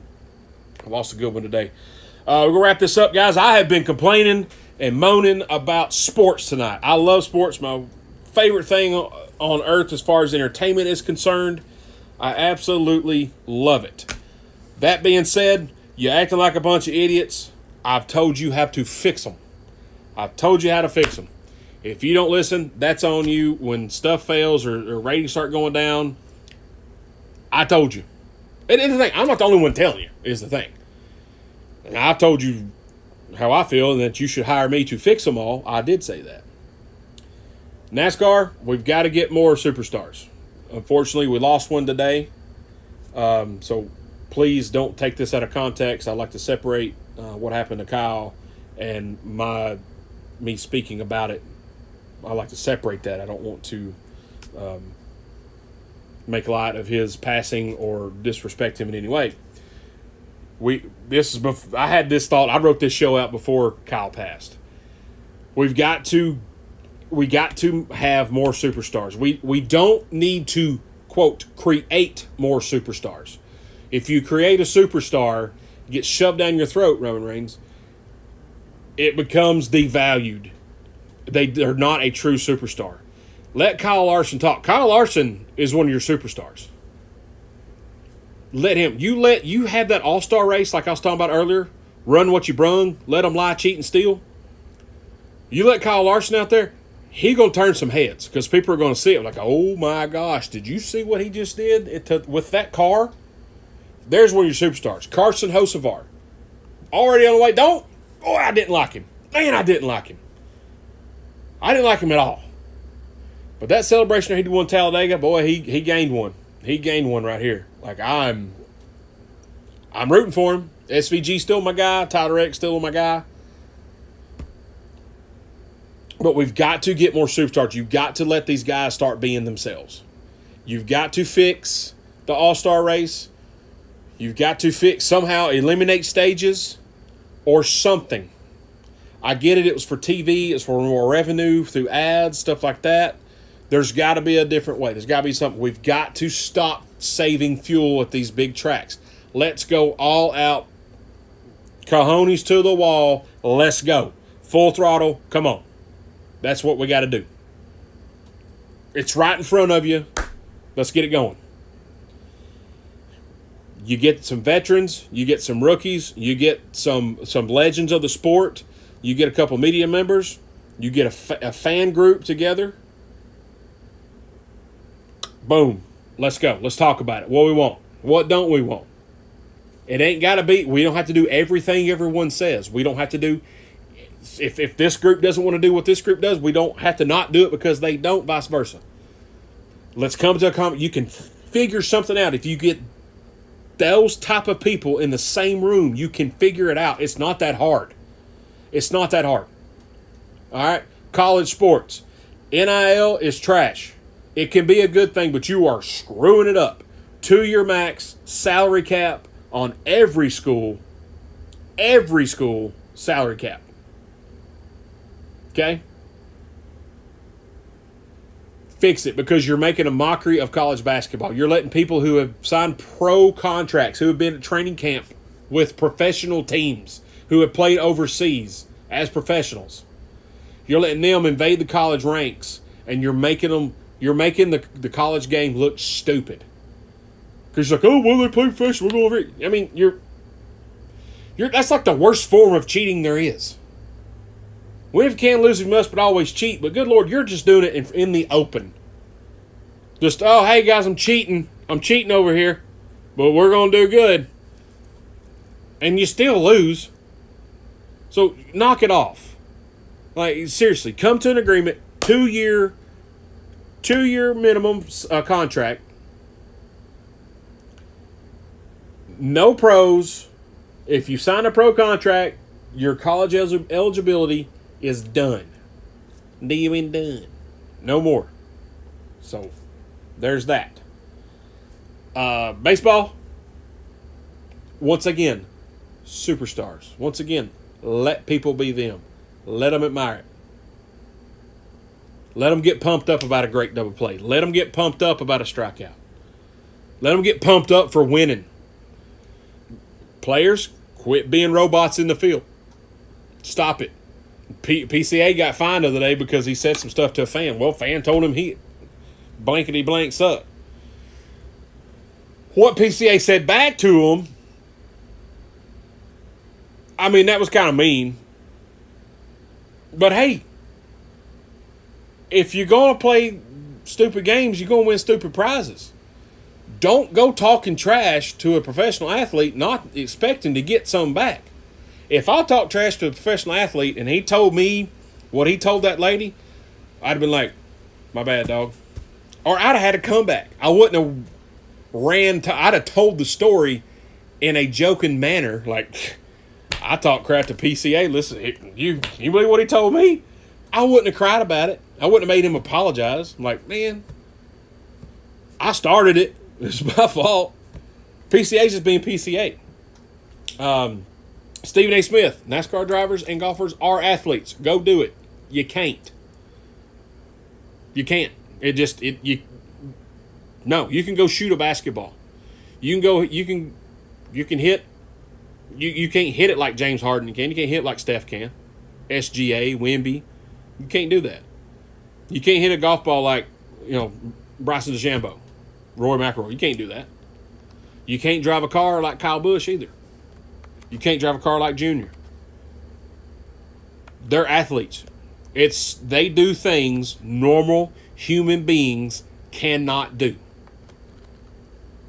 You just can't. I hate to say it. And I like Stephen A. He brings takes that I disagree with a lot. But he's got the guts to say them. I'm not mad at him for saying I think it's stupid. I think he's misinformed. I'm not saying he's stupid. The comment is stupid. He's a very smart individual, and he knows ball. He knows ball. But I disagree with him on that. I feel like maybe I think he'll go back and look like okay. Let him get in an IndyCar or a NASCAR, or let him get in an F1 car. What you think about that, buddy? Yeah, they not athletes. Mm-hmm. Yeah, they are. They are. They're stronger than we are. They probably run. They run. Their discipline, as far as their meals and what they eat, far surpasses any of us normal humans. Sorry, just does. So, all right, guys. I'll say what I've learned this evening is that we lost a true icon of a sport. Celebrity and athlete deaths never get easy. They're always hard, even though you don't know the person. You feel like you grew up with them. You watched them as rookies. You watched them as wily old veterans. And it's never easy when you lose someone that you respect. I'm saying I wasn't a Kyle Busch fan by no means. I didn't want anything bad to happen by any stretch of the imagination. But you hate to see it. It hurts a little more when some of your childhood heroes pass away, or someone, he was, 6 years younger than I was, or than I am. It hurts, man. These are people you lean on to provide you entertainment and it just stings. You know what I mean? I hate that. I hate it for his family, his kids, his son's up and coming racer. I hate it for his brother, Rowdy Nation, NASCAR as a whole, RCR. Just it just sucks, man. So just everybody, thoughts and prayers to his family and everybody, and it's a sad day that we lost KFB. So Godspeed, my man. Guys, I appreciate you hanging out with me. Appreciate you listening to me rant and rave and fix sports. Once again, I am hireable for consultation to fix all these sports problems, and my rate is pretty daggum high. I will say that. So if you need some consulting, just hey, drop me a comment. Emails on the page. Let me know. Phone number's on there too. Call me.